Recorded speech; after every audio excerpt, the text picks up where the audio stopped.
Militant और terrorist में क्या डिफरेंस होता है? बेसिकली छोटे छोटे सेल्स होते हैं जो अपने आप ऑपरेट करते हैं, केवल मिलिट्री के अगेंस्ट ऑपरेशंस हो रहे हैं।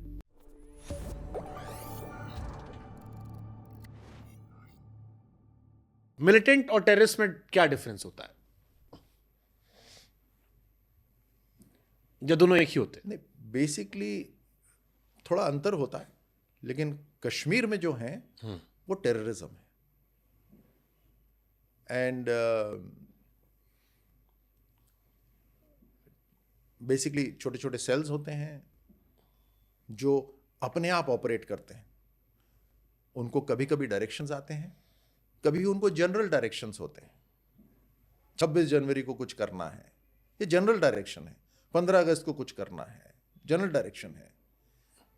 उनको अगर स्पेसिफिक किसी ऑपरेशन का अगर ऑर्डर नहीं भी आता तो उनको पता है कि जनरल डायरेक्शन को करना है, नहीं मतलब सर, आतंक ये फैलाना सवाल है। मैंने इसलिए पूछा क्योंकि जब as a TV anchor I to ask questions, तो मुझसे किसी ने कहा कभी नोटिस करना कि जो कश्मीर के रिपोर्टर्स होते हैं वो कहते हैं एक मिलिटेंट मारा गया,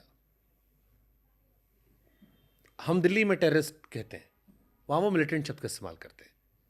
तो ये क्या डिफरेंस होता है? मिलिटेंसी एक बड़ा ऑर्गेनाइज्ड एक हो गया, जो जनता के उसमें ये तय नहीं है कि जनता को जनता के अगेंस्ट काम हो रहा है। वहाँ पर ओके दहशत जनता में फैलाई जा रही है, वो नहीं है मिलिटेंसी में। मिलिटेंसी केवल मिलिट्री के अगेंस्ट ऑपरेशंस हो रहे हैं, मुद्दों को लेकर। मुद्दों पे मिलिट्री के अगेंस्ट आपकी सशक्त सेनाएं हैं उनके खिलाफ हो रहा है, लेकिन जनता के अंदर कोई दहशत नहीं है। ओके और बहुत ऑर्गेनाइज्ड है, बटालियंस काम कर रही हैं उनकी, और वो नीचे कंपनीज और प्लाटून्स के अंदर काम कर रही हैं। ऐसा नहीं है वहां पर लोगों के अंदर दहशत फैलाई जा रही है। टेररिज्म है वहां पर, वो टेररिज्म है, जिसको कुछ लोग मिलिटेंसी कह रहे हैं, वो टेररिज्म है, दहशत फैलाना, लोगों में भी। हाँ, डर फैलाना। तो रात को जाकर जो सेना से बात कर रहा है, हमारे साथ हुआ है। कुछ ऐसे लोग भी थे जिन्हें मैं जानता था, जिनके कान काट दिए गए, नाक काट दी गई, उसके बाद फांसी पर लटका दिया गया। सौरभ कालिया की घटना कितनी दहशत वाली है। वो तो सैनिक है, वो तो सेना के अंदर काम कर रहा था। मैं तो साधारण नागरिक की बात कर रहा हूं कि इस तरह से जो ये दहशत फैलाना हुआ, ये टेररिज्म है। हाँ, ये मिलिटेंसी नहीं है। जो ठीक, कुछ रैपिड फायर रखा सर हमने। एक ऐसी स्किल जो आपने मिलिट्री के टाइम सीखी हो जिसे आज भी आप इस्तेमाल करते हो? सच्चाई से बोलना, कमिटमेंट से बोलना। आज भी अगर हमारे जो मतदाता हैं वो जब मुझे देखते हैं और जब मैं बात करता हूँ, वो जानते हैं कि अगर राज्यवर्धन कुछ बोल रहा है तो फिर वो करके ही रहेगा। अगर मैंने कहा है तो सत्य है, क्योंकि सच्चाई से सेना के अंदर काम होता है, साफ दिल से काम होता है।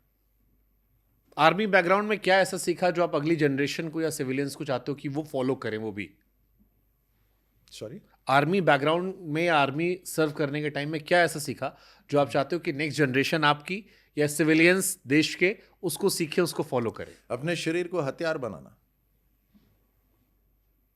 अपने आप को हथियार बनाना। मुझे लगता है हर नौजवान या बच्चा चाहेगा कि वो हीरो बने, तो बनो ना।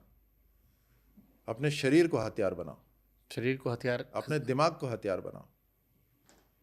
सबसे बड़ा हथियार तो वही है ना, the capacity to outwit someone. So उसके लिए नॉलेज की जरूरत होती है, उसके लिए एप्लीकेशन की जरूरत होती है, उसके लिए डिस्कम्फर्ट के अंदर जाकर, अपने कंफर्ट जोन से बाहर निकलकर काम करने की जरूरत होती है। अगर शुभांकर ने अभी अपनी टीवी की दुनिया से बाहर निकलकर अपना एक स्थान बनाया है, तो मैं कह सकता हूं ना, उसने अपने आप को हथियार बनाया है। ओके, ये दैट कहना है। ओके।